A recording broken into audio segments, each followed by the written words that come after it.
Welcome back. In this week's episode, we discuss Kanye West's total and utter anti-Semitic meltdown. We talk about 17 reasons Bitcoin makes the world a better place.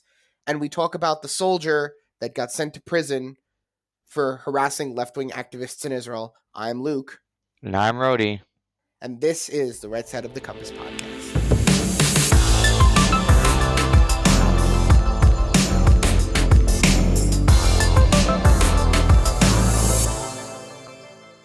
All right, so we have a lot to talk about today. This is incredible, the stories that have been going on. Yeah, it's also interesting stories. Yeah, I know, right? I feel like I would be remiss if I didn't mention that there were some major terrorist attacks in Israel over the past couple of weeks. There were 2 explosions in Jerusalem, which is kind of nuts. Yeah, it's unfortunate. Oh, listen, we are at war, so... Are we? I mean, I guess you could say for the last 2,000 years. Yeah. No, Can't be that much. No, As a famous quote in the Zohar, it's like, we've been fighting for 2,000 years. It can't be that much longer. Do you remember it was an episode of Family Guy where you see the Jews, they were building the pyramids, and one of the Jews says to the Jews, it's like, yeah, every nation has their problems. We're getting ours out of the way quickly. It's going to be smooth sailing for us from now on. Joke's on us. Oh boy, that was a great joke.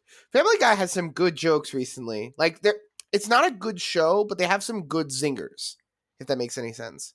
Yeah, they do. Yeah, they have some good zingers. But yeah, a lot of these shows have gone the way of the dino.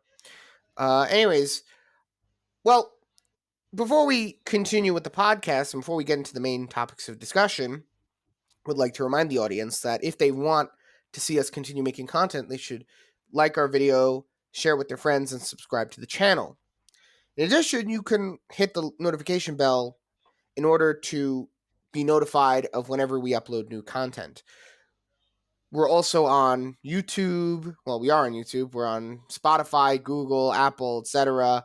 We are on all the podcast platforms. We're on Rumble, if I recall correctly. Correct? We're on Rumble, right? We're on Rumble. We should start sharing the Rumble link, not the YouTube link. And I'm on Twitter. You could follow my tweets at Luke RSTOC or RSOTC. Well, at Luke RSOTC.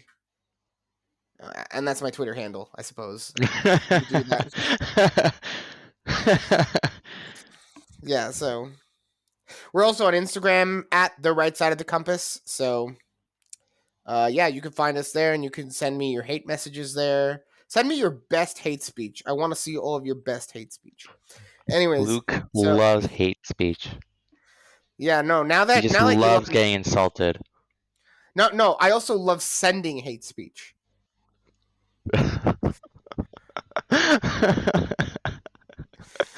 Oh God! All right, we're not canceled after this. Like,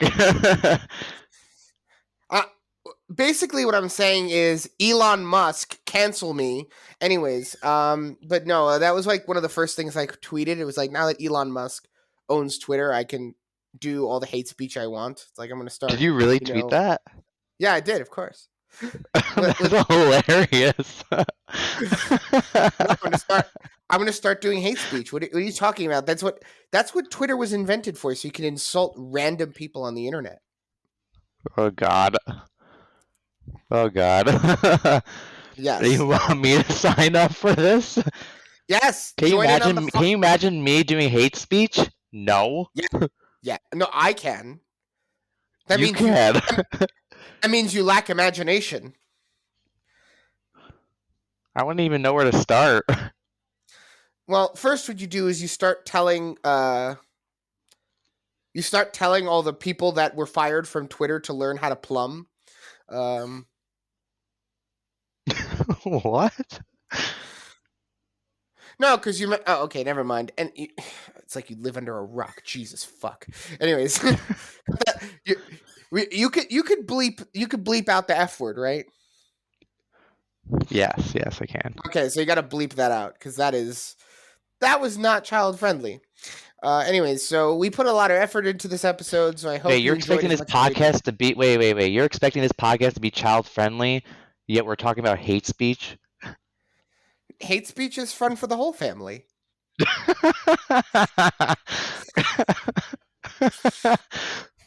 All right, coming to a theater near you.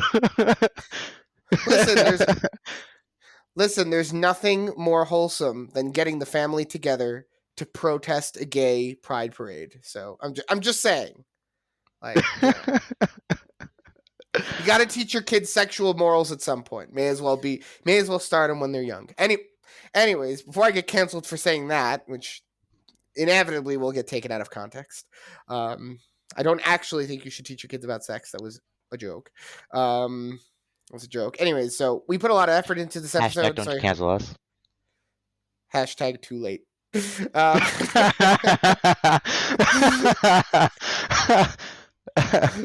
Oh God. yes. Well, so if you do like this content, feel free to share it with all your friends and make sure that you're letting the algorithm know that you want to see more of us, especially now that we're on Twitter. Right, Rhodey? We're going to be on Twitter? Yes, Luke. Good. Anyways, so let's talk about why everyone's really here. And that is it's this game called Too Late Who Gives a Bleep, where we talk about things that have already been talked to death. And today's topic is going to be about how Kanye West is having a total bloody meltdown. Yeah, what is going on with that? Like, Uh, that escalated so fast. That was 0 to yeah, 100 in like 2 seconds. yeah. I'll admit that. How do I even say this? How do I even say this? Uh, wow. Basically, I was at the beginning of the whole Kanye fiasco when he started being anti-Semitic. I was very much like, okay, Kanye West said these things about the Jews, and he's having a meltdown, but I don't really care because left-wing people have said worse, and no one cares, right? And we could get into what this is, but I always felt that part of this was about how Kanye said the wrong things and had the wrong opinions, and so therefore they were using this as an excuse to cancel him. But I think Kanye West over the past week or so has been doing a very good job canceling himself, if that makes any sense. Yeah, no, I agree with that. Right. So this all started when there was a story about how Kanye West, Milo Yiannopoulos, and Nick Fuentes, they had dinner with President Trump. And Tim Pool decided, because he's a journalist, and we'll get into this in a second, he's a journalist, he decided to get in touch with the people who were involved in the story, which means that he invited Kanye West, Milo Yiannopoulos, and Nick Fuentes onto the Timcast IRL podcast. And before we say anything, like, I will point out that Tim Pool is a journalist and his job is not to sit there and tell people what to believe, but rather to get the scoop, right? So him interviewing Kanye West is not because he endorses the opinions, because he wanted to know what happened with the dinner and whatever. And I think he made that pretty crystal clear himself, both because of the type of person he is and also because of what he said on the show. And both when Kanye was there and when he wasn't there, which we'll talk about in a second. But these three gentlemen, they get onto the podcast, and at some point, Kanye West starts talking about Jewish people, and Tim Pool pushes back a little bit and kind of says that, like, yeah, a lot of bad things are happening in your life, Kanye. I feel bad for you, but the Jews are not responsible for it. And then, at the slightest bit of pushback, Kanye West storms off the show. him, Milo, and Nick catch a plane to, I forget where it was, but they essentially leave very quickly. And it's speculated that perhaps it was a stunt. And then Kanye West was on the Alex Jones show on InfoWars, and Kanye West was in this weird gimp mask. Yeah, I didn't Brody, get that. yeah, it was a Balenciaga gimp mask, which, if you've been paying attention to the news, you'll know has been kind of embroiled in a child pornography scandal. So that was already kind of weird. Wait, what? Uh, Wow, okay. yeah, yeah, that's why you need to pay attention to the news, Rody. So you can know about these things. Although, to be fair, I wish I didn't know about it. So who's the real loser here? Ignorance So is bliss. ignorance is bliss, but not when you're doing a news report. Anyways, so yeah, this interview is, first of all, there's a couple things you need to notice. Number one, uh, Kanye was had this stream of consciousness where he was like talking about Hitler, and he was talking about this one and that one, and he was accusing the Zionists of trying to close down his bank account, and that's all nutty stuff. I kind It's of like, how did he know. get all this? So I have my theories about that, and we will talk Like, about that in a like he second. wasn't saying this stuff before, then all of a sudden out of nowhere, just like boom, just came out of nowhere. Right. So I have my theories on that, and we'll talk about that in a second. But I do want to go over the video because it's very important to note that for all the things the left says about Alex Jones was being very, like, Yeah. normal. Like, well, he himself was like, I mean, maybe he didn't want to make a scene, but he was at least just staying quiet, or was just kind of just You could see that he was very uncomfortable. he was very uncomfortable. You could see it like in his eye, in his face. But that says a lot because he's usually the one that says crazy things, and then for him to be like, "Wow," like And he was giving Kanye every out to kind of say, like, "Oh, I don't like the Nazis," right? And Kanye was like, "I love Adolf Hitler," right? And I love the Nazis. That Adolf Hitler did some great things, including he invented highways. Not true. Invented the microphone. Not true. But in any case, fact check, false. But yes, he's saying all these ridiculous things, and he was going on about Zionists and all these people he loves, apparently, that we're supposed to like, kind of, like, I guess he thought. Here's what I'm thinking. I guess if he thought he said he loved Nazis and he loved Jews, he would kind of get away from it. But if you say you love the Nazis and then you say you love the Jews and you spent the past 2 weeks telling everyone about how the Jews are trying to screw you over, what you're really saying is the Jews don't deserve my love. I'm above all this, right? It would almost be a little more honest if he said, I don't like Jewish people. hmm Because I don't think it's possible to love someone like that. He's trying to evoke this Christian kind of I love my enemy, but that's not, to be charitable to the Christians. I don't think that's what they mean when it says love thy enemy. You don't have to love, like, I don't know, whatever. I'm not a Christian. I don't feel the need to Why do you defend them. think he started hating so much on Jews? Because of all the bad things that's happening to him? Yeah, I think so.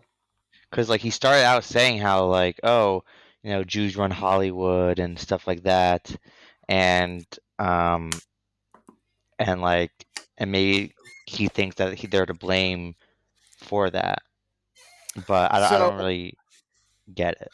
So so you obviously don't know who Nick Fuentes is, because that's a very big issue. Because Nick Fuentes, he's the anti-Semite par excellence in this relationship. okay, Nick Fuentes is a man who made his career on basically making threats on Ben Shapiro's life and kind of saying that and six he met million with Jews. Trump. Yeah, no, a lot of people were saying that was very bizarre, and I think, like, there's a lot to talk about, and we could spend an hour talking about the whole thing, and I don't like. I think it's a bit Okay, too much for this show at the moment, But basically, yes, Nick Fuentes is a honest to goodness anti-Semite. The things he says about the Holocaust and the things he essentially harassed Ben Shapiro in the street. And he got canceled, I think rightly so. At one point, he couldn't even fly in the airplane because he was on Wow. a terrorist watch list. Yeah, like we're talking like real bad hombre. Um, if you want, I think you should look up Nick Fuentes. He has a Wikipedia page. You should look him up on Wikipedia. Um, but yeah, he's not a good dude. And I think when Kanye West started getting canceled from everything, I think Kanye met with Nick Fuentes. And what happened was is that Kanye West was kind of thinking about like what he was saying, and then Nick Fuentes was like, no, you're not going far enough. Like the Jews are really the problem here. uh, No, like good job, Kanye. Just go further. Like do more. yeah, do more drugs, smoke more cigars. Yeah. Well, in any case, well, there's a couple things. I feel bad for Kanye, not because of the things he's saying about Jewish people. That's truly reprehensible. And we know it's reprehensible because if you were saying the same thing about black people, you would be canceled, rightly so, and you'd lose all credibility for any opinion you may or may not have. But I think there's this is I think a demonstration of the ability to hold multiple thoughts at one time. And I think this is something that we need to start getting good at as political analysts. It's that number one, you can be absolutely disgusted with the things Kanye West is saying about Jewish people and Zionists and whatever. You can feel that it's out of line, it's incorrect, it's fake news, it's demonstrably evil, right? You can also believe that the things he's saying are coming from a place of being very, very hurt, especially, recently that how he got his kids essentially taken away from him. Um, and then you can also believe that there is some sort of hypocrisy and there is some sort of like, It's like you see that y- a lot. what do you mean? Like you see, like a lot of times, anti-Semitic thinking comes from going through hard times. Like for example, like before the reason why Hitler rose to power was because Germany was going through hard economic times, and they were looking for a way out, and he gave the way out by saying like, oh, Jews are to blame. And it was because of the hard economic times. So like usually when you're right, like when people are going through hard times, they usually have a scapegoat, and we usually end up being the scapegoat. So Well, yeah, I think that's I think that actually maybe that was what I was thinking Saturday night when I was watching all the other commentators talk about it. I was thinking like maybe this is the beginning of the end. Like that when you have the breakdown in society, right? When the norms of society are being challenged, right? Because I think say what you want about democratic anti-Semitism, but there's this veneer of like it's acceptable to say that, right? But when Kanye West comes out and talks about the Jews and the Zionists in the very naked way that he's doing it, it feels a lot more like he's breaking some rule. And this is why, Jews need to be very careful about the political order because I see guys like Michael Malice and Luke Rutkowski. They're being anarchists and all that, and they're good guys, and I can respect them. But there is a certain order that needs to be maintained, and as much as I hate to say it, when government loses the trust of the people, and when the people feel that there's something wrong, usually the Jews are the first to go. So, I mean, think yeah, about think about what's going on in the world right now. Like the government in the United States, people neither side trusts the elections, and you can be on either side and recognize that neither side trusts the elections. Um, Money's yeah, worthless, inflation's going through the roof, and then you're starting to see that all these people are coming out. It's like, well, hold on, well, what about the Jews? Um, yeah.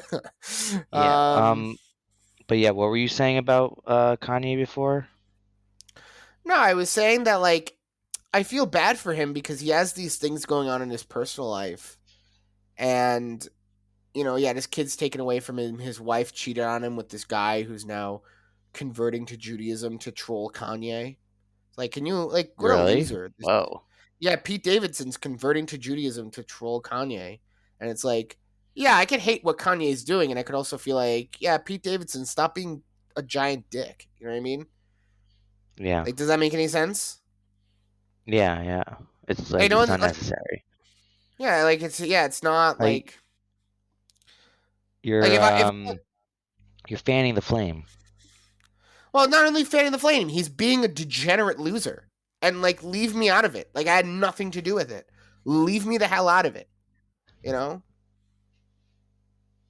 Yeah. One of the things I wish, like one of the things I wish, this is something that was spoken about on Tim Pool the other day, and I love Ian Crossland. He's such a cool guy, but he says the dumbest things sometimes. And he was basically, I feel like maybe hopefully someone's listening, and maybe this will reach him.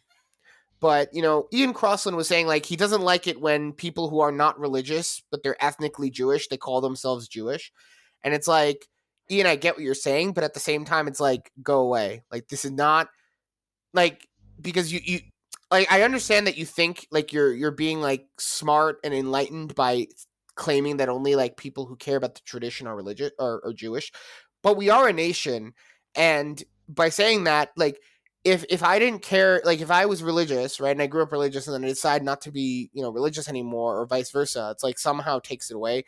It's not really how it works. We are a nation. We do have the right to a country. We are a nation, and we have our own unique religion. And yes, there are Jews who are more religious and less religious, but I feel like it's important to point out that when Ian Crossland is saying things like, you know, you're not being truly Jewish, you don't believe in God. Like, yes, on the one hand, it's true, but on the other hand, it's like not.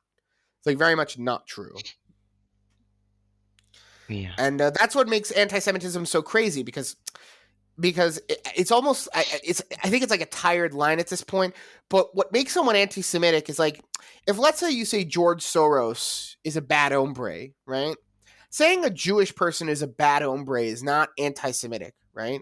You can dislike certain Jewish people. I dislike many Jewish people. I don't hate Jews, right? Oh. So you could dislike certain Jewish people and then also at the same time not be anti-Semitic. What what makes, in certain ways, Kanye's statements and Ian's statements, like they're almost the opposite, but they're also almost the same, is that Ian recognizes that there are different Jewish people, right? There are different kinds of Jewish people. There's like the Jewish people that like run Hollywood and they don't know, they haven't been in a synagogue in 10 years. Those are obviously not the same as the Hasidic Jews walking around New York. But then you have Kanye, who's like, oh, the Zionists and the Jews are doing this and doing that. But at the same time, it's like Ian missed the point, right? So I want to compare and contrast those positions, but I don't know if I'm smart enough to do that. So I'm just gonna like point that out. Like I noticed someone much smarter than me can make the comparison, but we really spent a lot of time talking about this. So I guess what I will say is that to me it looks like the beginning of the end, because now that these opinions are coming out of the woodwork, we've seen For this like the before. US, And for Jews in the US, you're yeah, saying? I think so. Yeah, I think so. I think Hmm. so. Interesting. I mean, yeah, I mean, Also, like people I've heard say, I mean, I've saw online people are like, "Oh, I'm not worried about Kanye. I'm worried about like his like millions, of, not millions, but thousands of followers." well, that's true actually, because people started doing graffiti that said like Ye was right about the Jews or something, like, which is like a terrible thing to say. Um, and yeah, I think when this type of thing gets normalized, it's, listen, as much as I hate the Ilhan Omars of the world and the Rashida Tlaibs and the Alexandria Ocasio Cortezes, there's always going to be some random socialist nobody who hates the Jews, right? There's always going to be some Muslim like interloper who hates the Jews. That's not indicative of like a problem. I mean, it is, because you don't want Muslim interlopers in the first place. You don't want communists in the first place. But their existence in and of itself is a bigger problem than the Jew hatred, in my opinion. The Jew hatred is not the only thing that is not. The Jew hatred is not the only problem with the communists. It's not the only problem with the Muslim interloper, but you have these issues where now Kanye West is saying things about the Jews like, it's like a very big problem. Uh oh, spaghetti. Yeah, we did an oopsie. We went wrong. Turn back, turn. Anyways, but we did spend a lot of time talking. We did spend a lot of time talking about it. So I think we're going to go on to the next segment, which is about Bitcoin. Bitcoin. Bitcoin, yeah. So let's talk about Bitcoin because, as you may or may not know, I think this is one of the things that Rody and I disagree about. But I'm much more negative on the Bitcoin revolution than Rody is. I think Rody's a lot more positive about it than I am, even though I made bigger gains in Um, cryptocurrency than you did. I mean, I wouldn't say I'm positive. I would say I'm more. I'm not necessarily positive. I'm just more neutral, and I am cautious about it. I don't have my money in Bitcoin. I mean, I can see the plus to it, but I guess for me the only issue would just be the lack of regulation, and that I don't know. I wouldn't say I'm necessarily positive. I would say I'm more neutral. No, actually, I don't really know. I would say I'm more neutral. Right. So, I mean, I agree, but I'm much more negative on the principle of it. You understand? Like, on the face of it, like, I know the advantages of it, but at the same time, on the principle of it, I'm against the concept. Right? Mhm. Right. Okay. So, I'm looking at this video by this guy. What's his name over here? By this guy Dominic Frisby. And by the way, I found him out through the Lotus Eaters podcast. And if you didn't ever watch the Lotus Eaters podcast, you're missing out. It's a very very good podcast with Carl Benjamin, aka Sargon of Akkad. He just got reinstated on Twitter. Very good guy. He's been described as a blue collar philosopher, a blue collar intellectual. Sorry. So you should watch Lotus Eaters. I think after you're done watching this podcast, you should go listen to the Lotus Eaters. And he brought this guy on, and so I'm going to be honest and say that I wanted to talk about this because this is a very interesting article. So I saw this video. In addition to the Lotus Eater segment, I watched the video 17 Ways Bitcoin Makes the World Better.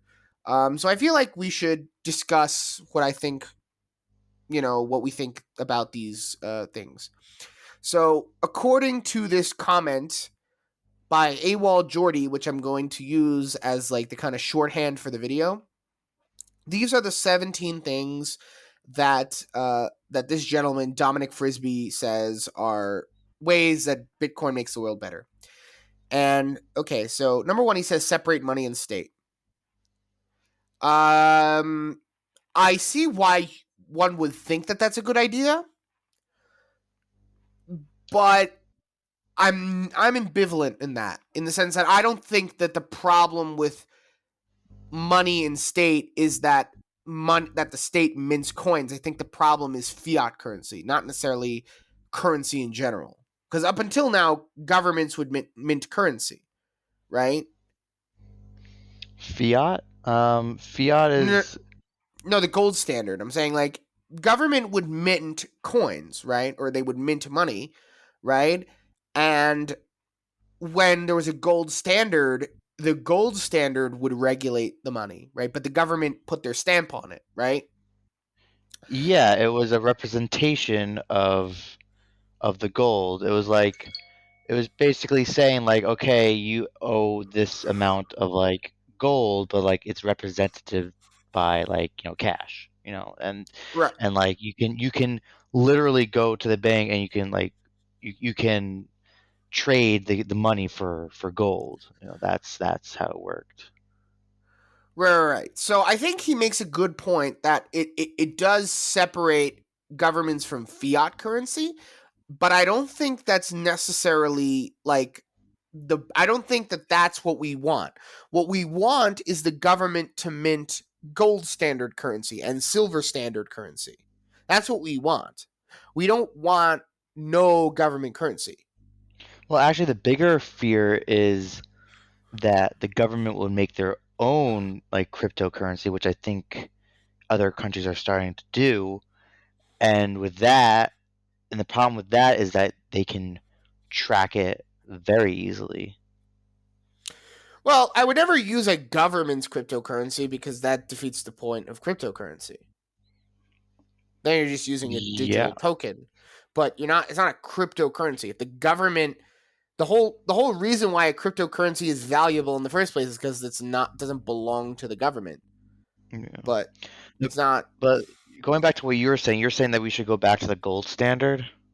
Yeah, I think we should go back to the gold standard. It is better. It's good and it's bad. The problem with the gold standard is that what's good about the gold standard is that it keeps the government in check, meaning that the government wouldn't be able to borrow. The reason why they got off the gold standard is because so they can borrow more.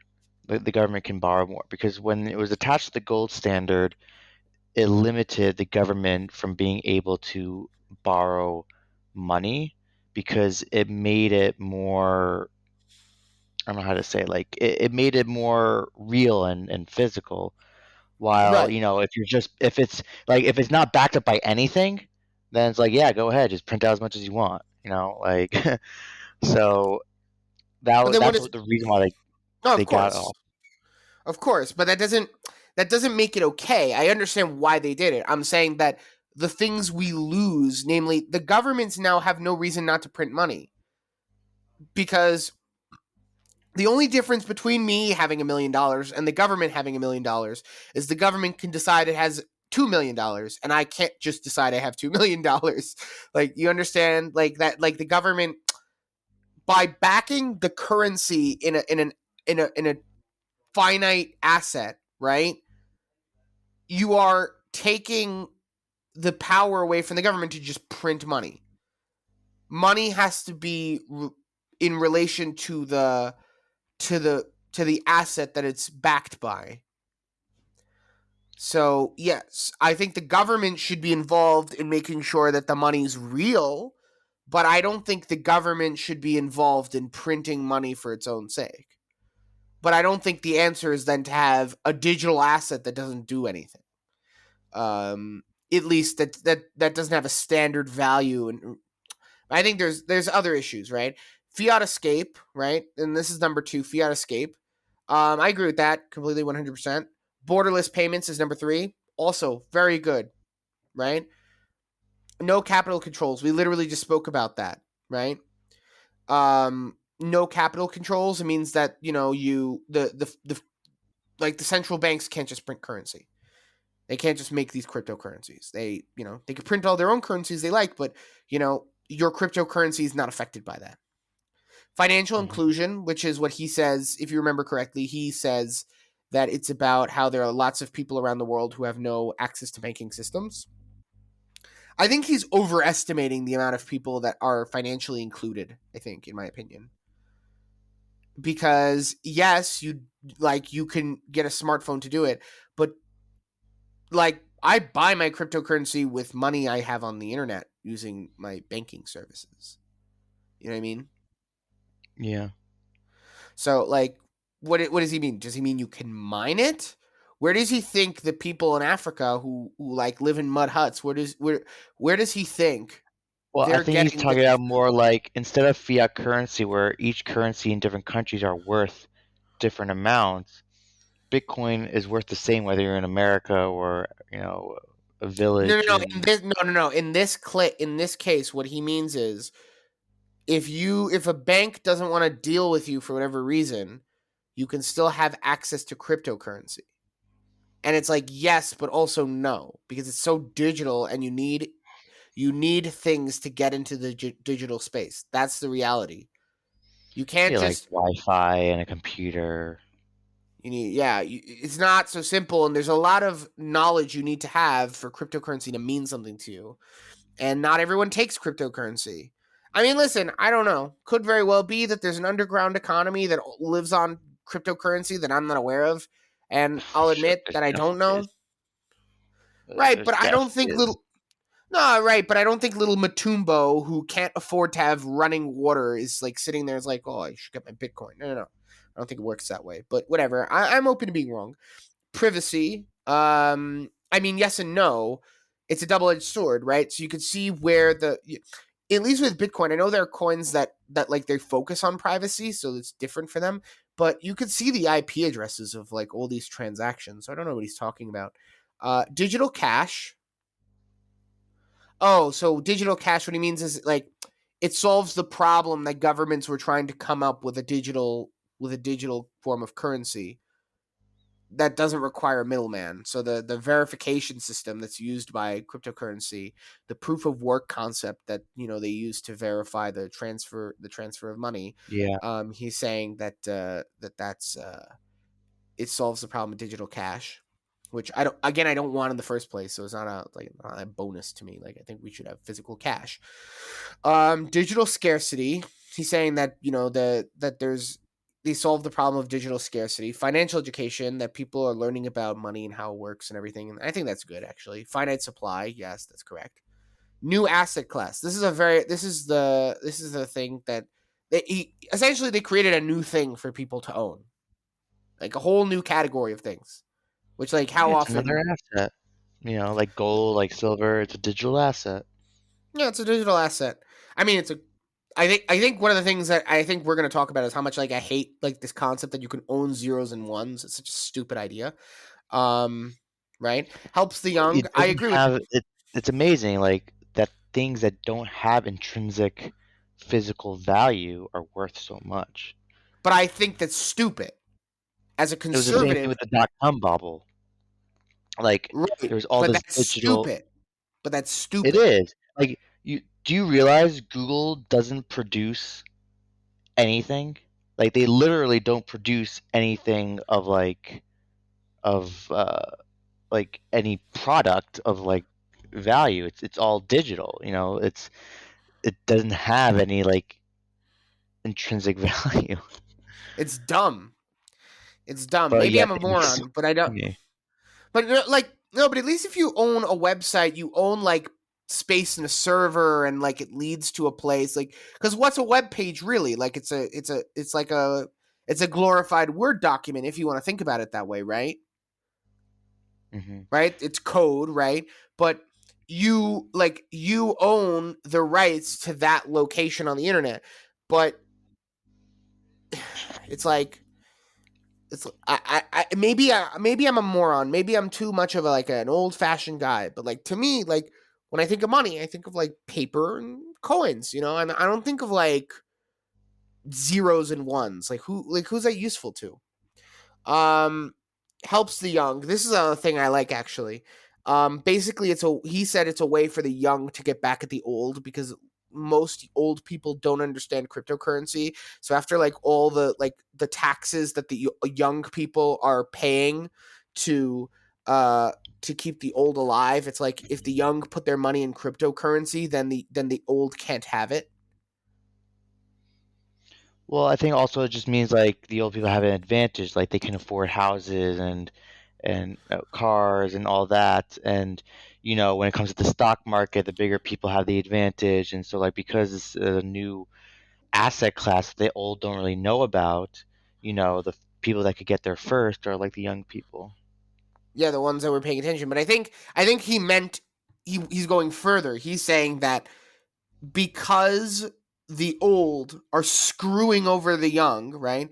It's essentially a Ponzi scheme, right? Where the young can't accumulate wealth because they're paying Yeah. for the elderly's retirement plan. Because remember, in the olden days, if you were a person, you had to have like 10 kids to pay and that would be your retirement plan. If you had 10 kids and 3 of them didn't turn out to be assholes, you know,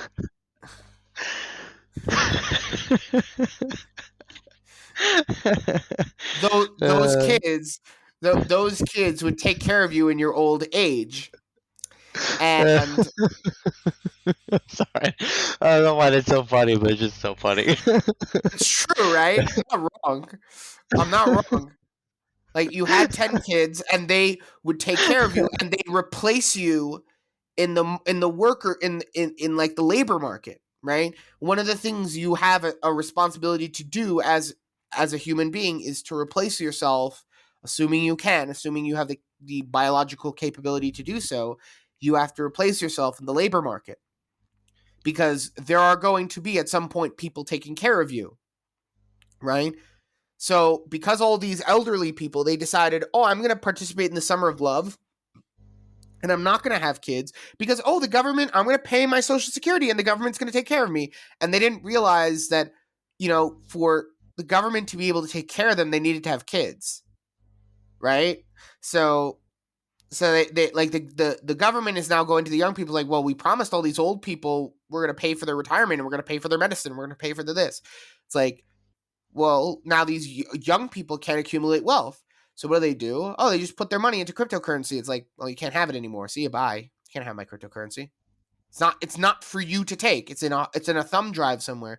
You can't have that thumb drive. And even if you take it from me, like you can't do anything with the code. Mhm. It's like I have Yeah. to send you the money, right? Yeah. Right? Which I guess like that is like a savvy young people thing to do. It fights cancel culture. I think that's pretty I think it's pretty self-evident. Energy efficiency. So what he says is that that cryptocurrency allows us to like use the energy that like did you watch the video? You saw it, right? Yeah, I watched it. Yeah, yeah. So he says essentially that like it it's a good way to kind of use the excess energy that we make and put it to good use. Uncensorable immutable ledger. Yeah, I think so. Don't they say like these mining farms like use up so much energy?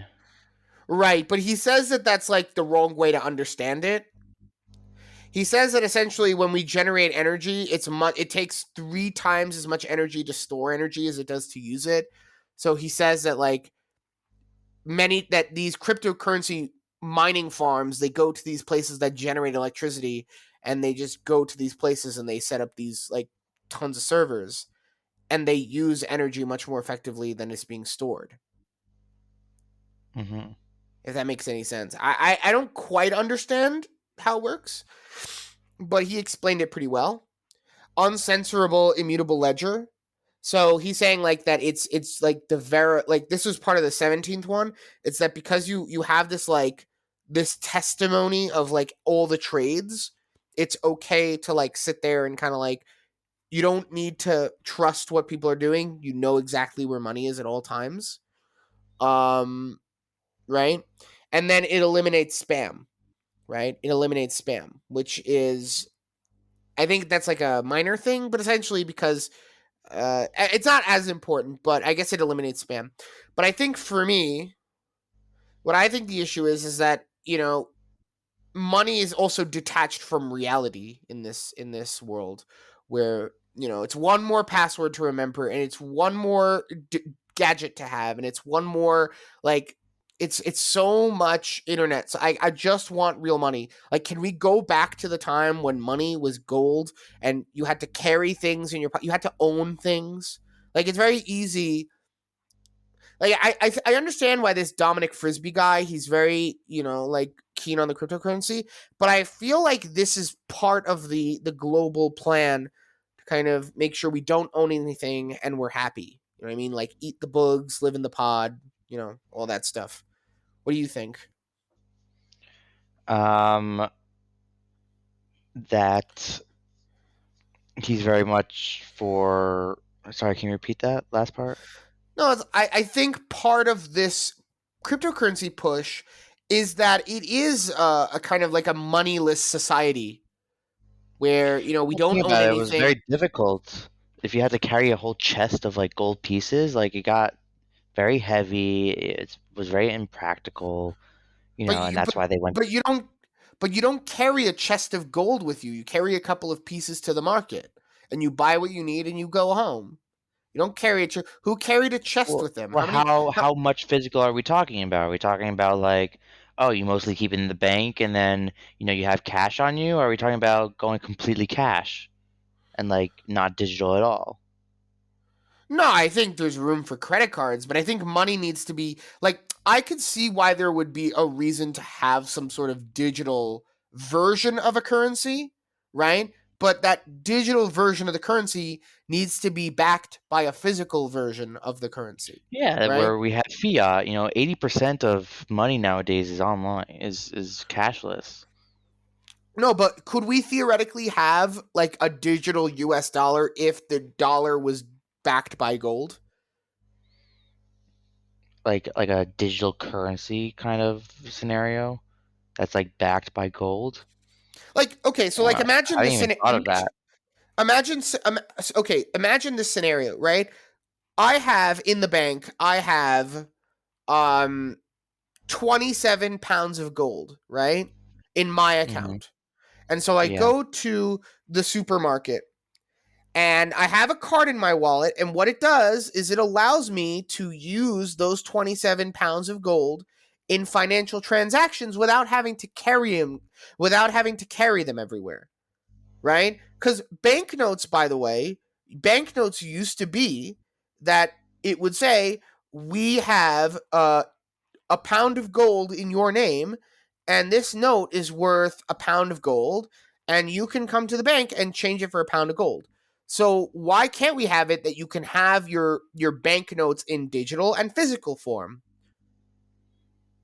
Hmm.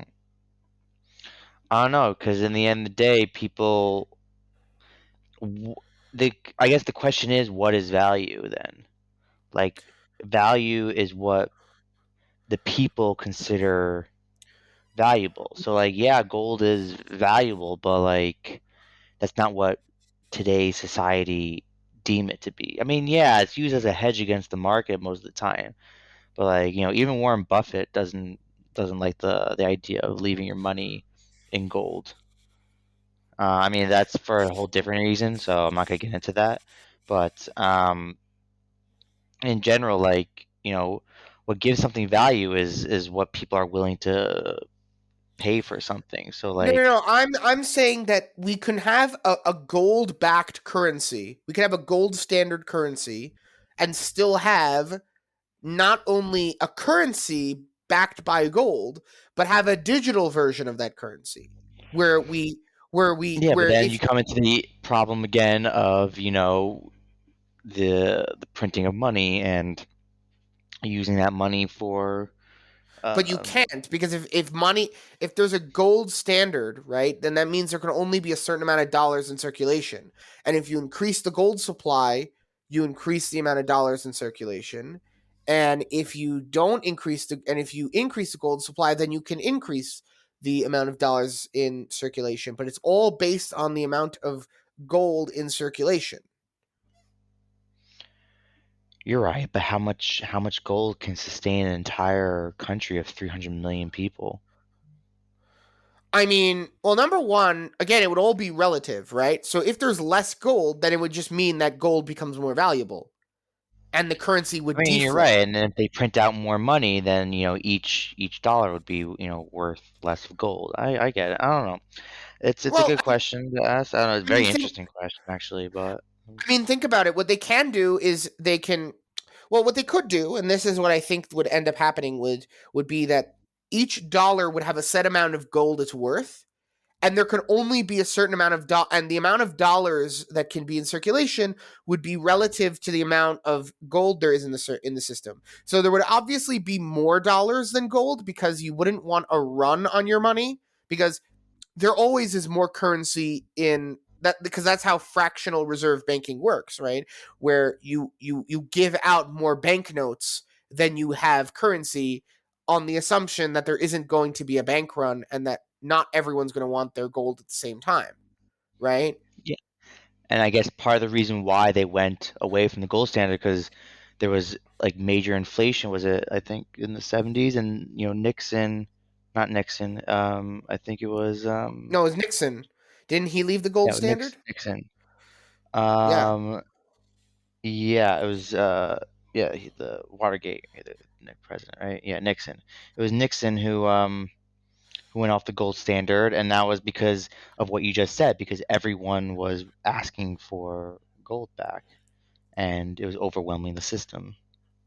Right, but I think that we need to not make mistakes that will cause like it should be Like, we need to be smarter about it and not do those types of things. But we need a currency that the government can't just print because it's a day ending in Y. You know what I mean? Like, we need to, but the answer can't be like, oh, we just upend the financial system and we get rid of traditional currency. We need to get back to tradition and have a gold standard currency, because there's a reason why governments were in charge of minting coins, and that's because we knew what was authentic and it was something that anyone could use. And the barrier to entry in cryptocurrency, I don't think, is the solution. You're going to create a whole like supply of people, a whole class of people who are not who are not savvy with technology, and they are priced out of the economy. Hmm. Um, Well, More of the story is I don't think they're gonna go back to the gold standard anytime soon because we are way too much in debt. we should, but no one listens to me, and that's why we have all these problems in the first place. Um, Anyways, let's talk about our third story, because I think the third story, we haven't spoken about Israel in a while, and I do like Israel because we both live there, so we should probably talk about it more often. Anyways, let's talk about this story. Um, do you know what happened, Derek? So I heard about what happened. I heard that in Hebron there was a soldier that was being um, that was like being yelled at by like a leftist activist, and then he went and um, harassed this activist by saying his political opinions and Well, um, I mean, that's a bit of an understatement of what he did, wouldn't you say? He didn't really just say his political opinions. He told a left wing activist. Well, let's get into the story. Let's get into the story. There was an IDF soldier who got arrested for yelling at this left wing activist and telling him that, this one of the new, I think the new defense minister, Itamar Ben Gvir, is going to sort all these left wing activists out. Um, and then he beat this left wing activist. But what Haaretz, which the article that we're he citing actually is beat not, him. I think so, yeah. But Wow. what they're not talking about is how the left wing activists were also getting violent with IDF soldiers, and that these left wing activists were in an IDF combat zone in the first place, which Yeah, which still, is soldiers are not allowed to be physical with civilians as well as state their opinions, their well, political that's opinions. true. That's true. I think it's okay to hold two thoughts at the same time. I think it's okay to believe that we should be disciplining soldiers like this, and it's also okay to believe that these left wing activists should not have been here in the first place, and that they should that how do I even explain this? The government should not be allowing. It needs to be one of two things. Either it needs to be that it's an occupied military zone and that these people can't come here and cause a problem, or it needs to be a civilian area where people can come and go as they please. But it's not.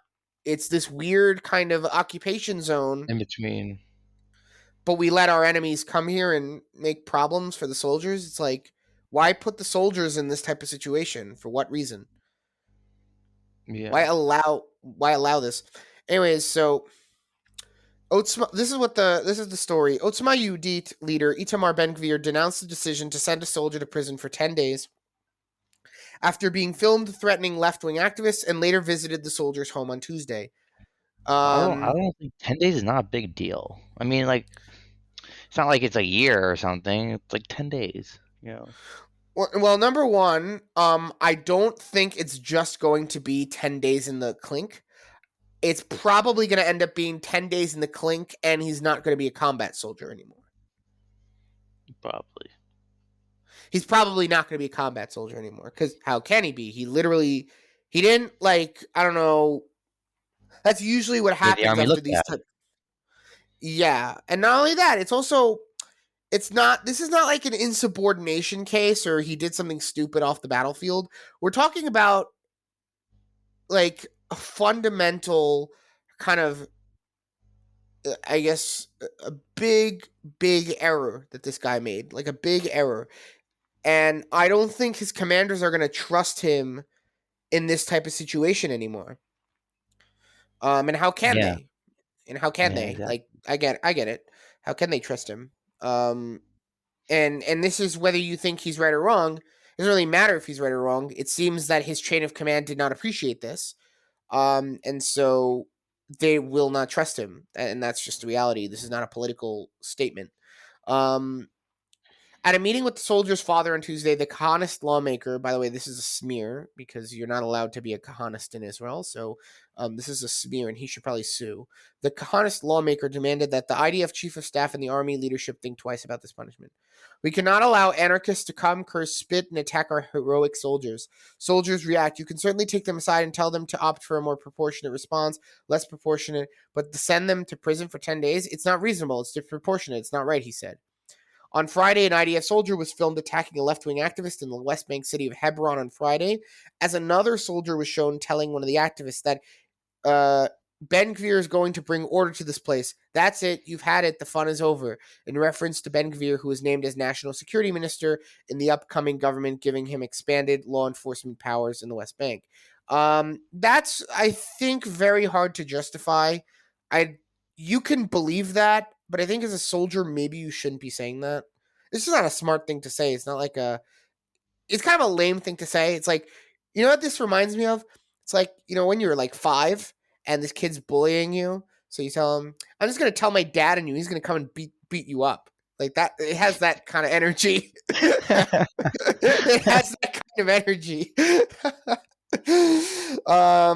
Hours after the incident on Friday, the IDF chief of staff Aviv Kochavi denounced incidents of physical or verbal violence as against the values of the IDF and its orders. The soldier who assaulted the activist is still being investigated, while the second soldier was tried by his commander on Monday and was sent to prison for 10 days, not only for his statement, but also for threatening to beat one of the women activists. Absolutely based, by the way. Should always beat women activists. Just kidding. Don't do that. The other soldier is currently being investigated by the Criminal Investigation Unit. Um, the activists who were being attacked belong to B'nai Avraham, a group of religious Jews who work alongside Palestinians. They arrived in Hebron in solidarity with local Palestinian residents following the violent events during last Saturday's Haye Sarah pilgrimage. Police also detained Palestinian activist Issa Amro for attacking a soldier and endangering the public order during Friday's incident. Oh, so there was uh, Palestinian violence. Shocker. Um, Eli Levy, the soldier's father, said on Tuesday that he sent his son to be a combat soldier and saw his dedication to the role throughout the last year. To our great regret, his anarchist brothers came and cursed him, humiliated him, spat on him, led him to make political statements. Maybe he really shouldn't have said Ben Gvir will make order, but to send him to prison for 10 days for something like that, I expect his commanders and everyone above him to back him, give him support, and be in his favor to lift his spirits so he can continue the important role that he has. Um, this is kind of, I think, the most important thing in the article because I understand punishing soldiers for doing stupid things, and I'll agree that it wasn't a smart thing to do. But what more bothers me here, more than what the soldier did, because it was stupid. What bothers me more is that it seems to me that everyone in power wants to lose. They just don't like winning. They don't like winning. The only person in this situation, the only person in this situation who has any motivation to defeat the enemy is Ben Gvir. Right? Everyone else, Aviv Kochavi. Oh, we need to denounce the soldier who did the blah blah blah blah blah blah blah. Okay. Yeah. What about these Jews that are going and hanging out with the Palestinians all day? Where's the desire to beat your enemies like they did in the olden days? Remember in the olden days when, men would go to war and they would win wars or they would lose wars, but they would fight and they would fight for their country and they'd fight for their honor and they had like things to fight for. And it seems like no one in the story except for like Ben Gvir and the soldier are interested in winning any wars. It's like incredible. Like like this is, I think, like one of the problems in this country. You can be for or against the occupation, but let's just make a decision, right? No one here wants to make any decisions. We want to sit here and like, oh, we'll sit in Judea and Samaria, and we'll sit on our hands and we won't do anything. And when the Arabs come, we'll maybe kill some of them. We'll lose 70 soldiers. We'll leave.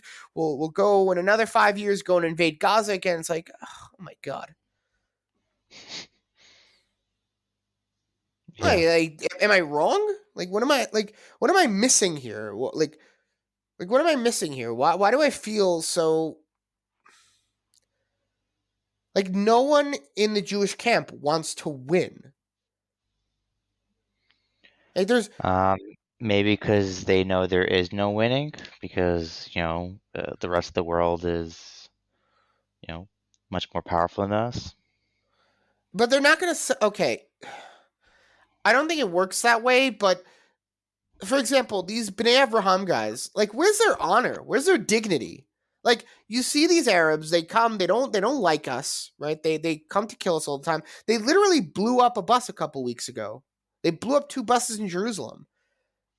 And they're like, oh yeah, we should have peace with these guys. It's like, maybe we shouldn't have peace with these guys. Maybe we should have victory over these guys.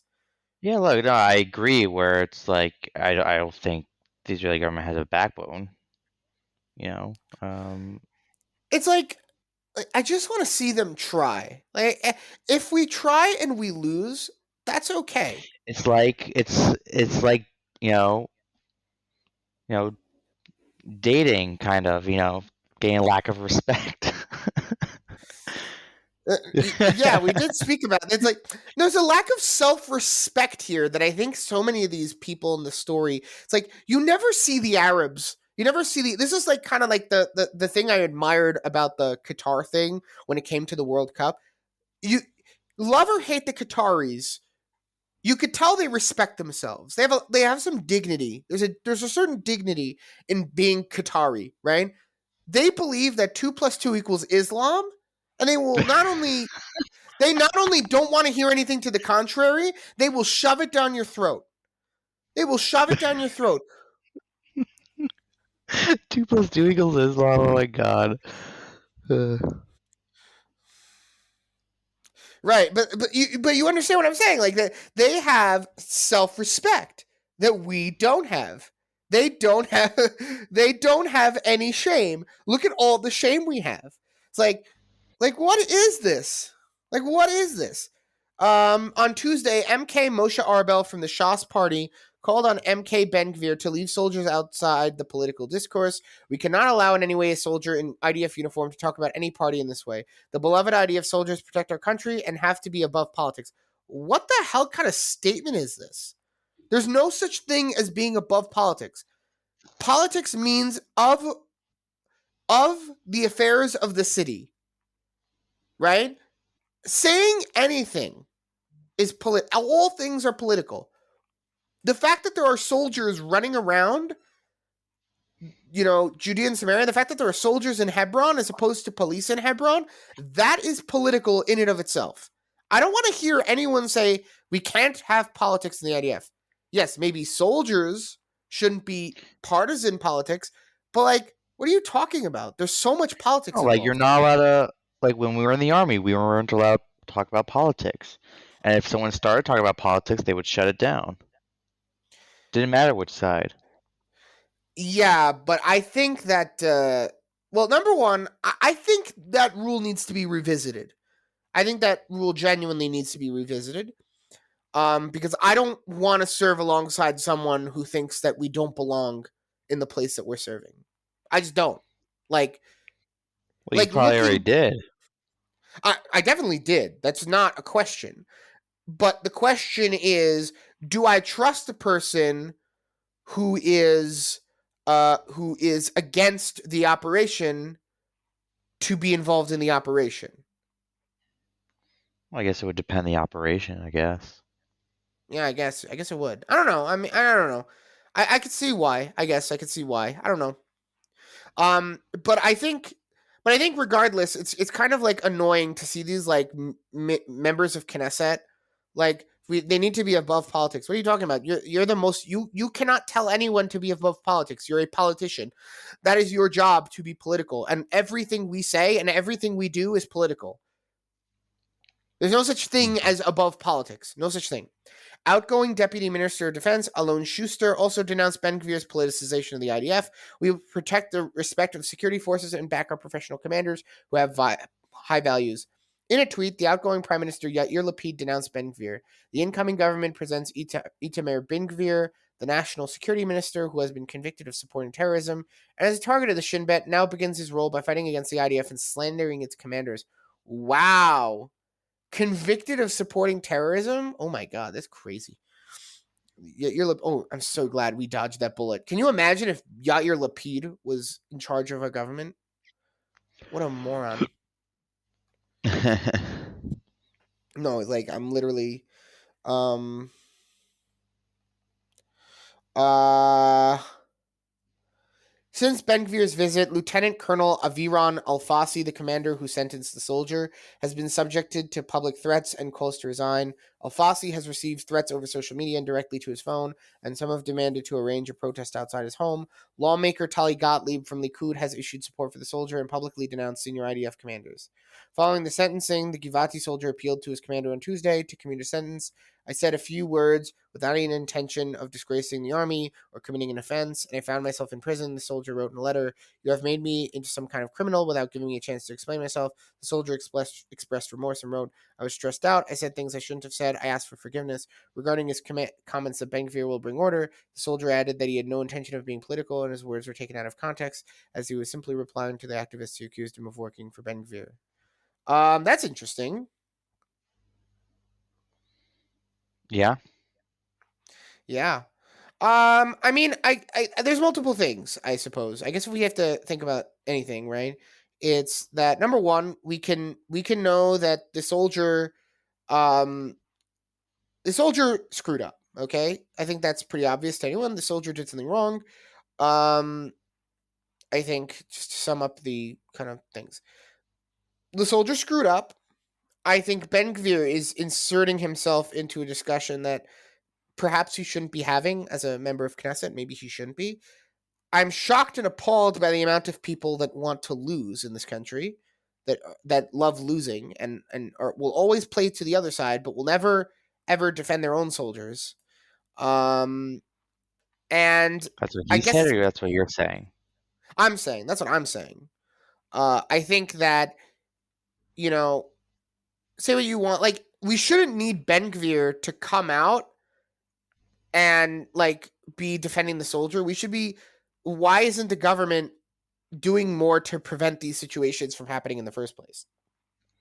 Hmm. Like, if you're going to be occupying a place militarily, that means the government needs to make sure that there aren't left wing provocateurs harassing your soldiers.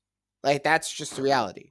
And we should make it that like there is more to do about these people, that we can arrest these people if they say things that if they start harassing people. It seems that there's a lot of Jews out there who don't want to win the war. They want to end the war, but they're not interested in winning the war, which you might think is more noble, but it's not. It's less noble because instead of winning the war, you want to try and end it, which is not going to work because the enemy hates you for who you are. I also found it like the fact that there's mass protests outside the soldiers, like the commander's house, tells me that we live in a very populist society and that there's still a lot of people who feel that there's something fundamentally wrong with what's going on, right? Hmm. Like I think a lot of people recognize. Again, I don't know the numbers of the Outside amount the of people that are commander's house? outside the commander's house who sentenced him to prison. The soldier, um, The commander or the officer? no, that I think when they use the word commander, they know the people I who was like, read because Haaretz. commander doesn't have that much power. No, so the sergeant doesn't have the power, but yes, your officer might. But your officer is also your commander. You're thinking in terms of like military jargon, but this is journalism, so this is how they're Okay, explaining it. fine. Right. So their officer who put them in prison, there's protests outside his house.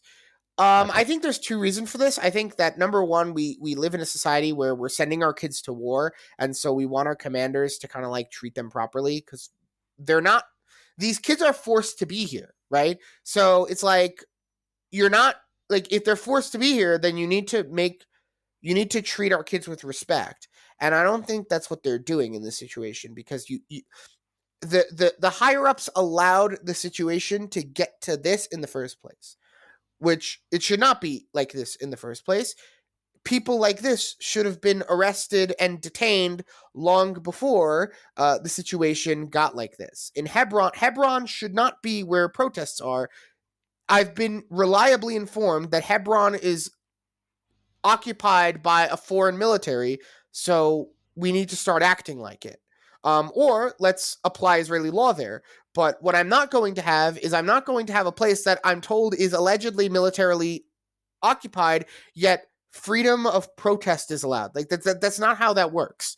And I think it's also because mommy's little soldier. We still have that problem where it's like mommy's little soldier. So everyone's kind of like, oh, you can't get my son in trouble. He's the best soldier in the IDF because I know that because he's my son and he's the best. It's like no, it's a lady. That's not true. But I think we need to. My son? No.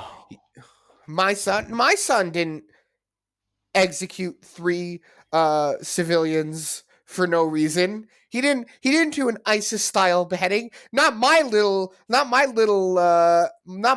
bubala. Not my little bubala. This is a Jewish household. Bubala. This is a Jewish household. Come on, Eric. All It's right. not Timmy. Yeah, so but yeah, no, I'm this story makes me angry because it's just like ugh, I hate the Angry. malaise. What? He's angry. I'm angry. You know what grinds my gears? It grinds my gears the malaise in this country towards victory. Like we don't like the V word. I just want victory. I want to win. I want that old fashioned like V. Like when are we going to have our V Day in Israel? We can't have V Day in Israel as long as there are people like Bnei Avraham who are colluding with our enemies. It just drives me bananas. Unbelievable. Anyways, do you have anything to add to that? I think you have something to add to that.